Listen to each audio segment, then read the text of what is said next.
વડોદરા શહેરના city police સ્ટેશનમાં મુસ્લિમોનો પવિત્ર તહેવાર એટલે રમજાન ઈદ, હિન્દુઓનો પવિત્ર તહેવાર ચૈત્રી નવરાત્રી અને ચેટીચંડ નિમિત્તે શાંતિ સમિતિની બેઠક યોજાઈ હતી। આ પ્રસંગે ડીસીપી ઝોન 4 સિટી પોલીસ સ્ટેશનના પીઆઈ શ્રી ચૌહાણ સાહેબ, યા મસ્તાન બાવા દરગાહ કમિટીના હાજી દસ્તગીરભાઈ બોલો, બાપુ વિકીભાઈ સિંધે તે માટે બીજા આગેવાન હાજર રહ્યા હતા। કાયદો વ્યવસ્થા જળવાઈ રહે અને કોમી એકતાથી દરેક લોકો પોતાનો તહેવાર ઉજવે, સરકારની ગાઈડલાઈન પ્રમાણે તેવા સૂચનો કર્યા હતા। એટલે એ મોડમાં તો બધા અધિકારી આવી જ ગયા છે બંદોબસ્ત મોડમાં। તહેવારે દરેક ધાર્મિક તહેવારોમાં આપણે આ સ્થળ પર એકત્ર થઈએ છીએ। હિન્દુ અને મુસ્લિમ સમાજના જે કંઈ ધાર્મિક તહેવાર તે વાતાવરણ બની રહે એ બાબતે આપ સૌનો સાથ સહકાર જરૂરી છે। અને હવે હું એસીપી જી ડિવિઝન સાહેબને જેમ જે આપણે સૂચના હોય છે જનરલ જ હોય છે, પણ એને અવારનવાર રિપીટ કરવાથી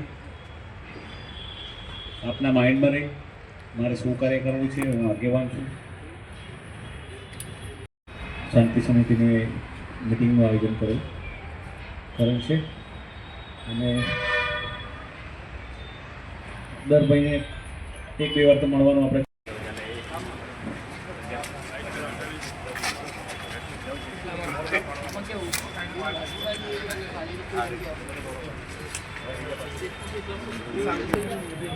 મીટિંગમાં શું સૂચનાઓ આપવામાં આવી? આગામી તહેવારો જે આવનાર છે તેમાં આવતીકાલે ચેટીચંડ અને ગુરુ પડવા છે, પરમ દિવસે સંભવિત ઈદનો તહેવાર આવી રહ્યો છે, ત્યારબાદ ચૈત્રી નવરાત્રિ બી શરૂ થઈ જશે આવતીકાલથી, અને રામનવમી, સાથોસાથ મહાવીર જયંતિ અને હનુમાન જયંતિ, ઘણા બધા તહેવારો એક સાથે એક જ અઠવાડિયામાં આવી રહ્યા છે, જેને લઈને આજે સિટી પોલીસ સ્ટેશનમાં શાંતિ સમિતિની બેઠકનું આયોજન કરવામાં આવેલું હતું।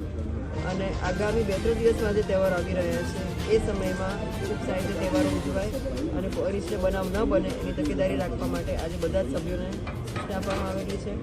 સોશિયલ મીડિયા પર એલર્ટ રહેવા માટે બી સૂચના આપવામાં આવેલી છે અને પોલીસ સાથે સાથે રહી અને એ લોકો પણ અમારી સાથે રહી અને વિસ્તારમાં શાંતિ જળવાય એ બાબતે કાર્યવાહી કરે એ માટે સૂચના આપવામાં આવે છે। કયા પ્રકારનો બંદોબસ્ત રહેશે? હાલમાં જે છે 2 તહેવારો જે આવી રહ્યા છે, ચેટીચંડનો તહેવાર જેમાં આવતીકાલે બારિસા પોલીસ સ્ટેશન વિસ્તારમાં એક રેલી નીકળનાર છે, એ રેલી સાથે બંદોબસ્ત રહેશે અને પછીના દિવસે જે ઈદ આવશે ત્યારે ઈદના દિવસે પણ આખા સમગ્ર ઝોન 4માં તમામ પોલીસ સ્ટેશનોમાં બંદોબસ્ત રાખવામાં આવશે। બહારથી પણ ફોર્સ માંગણી કરવામાં આવી છે, જે ફોર્સ મળી ગયેલો છે એનો પણ બંદોબસ્ત, એસઆરપીનો બંદોબસ્ત, ડીપ પોઈન્ટ, ડાબા પોઈન્ટ બધું જ રાખવામાં આવશે અને આગામી જે રામનવમી છે એ માટે પણ અમે લોકો તૈયારી ચાલુ કરી દીધી છે અને અત્યારે અમે ફૂડ પેટ્રોલિંગ બધું અમે શરૂ કરી દીધું છે।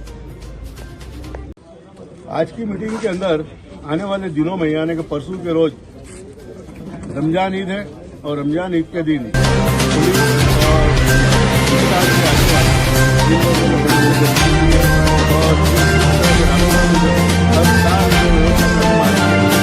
पुलिस तकलीफ ना हो, कोई अड़चन ना हो और अच्छी तरह से त्यौहार पसार हो जाए, इसका ख्याल रखने के लिए आज मीटिंग बुलाने में आई है।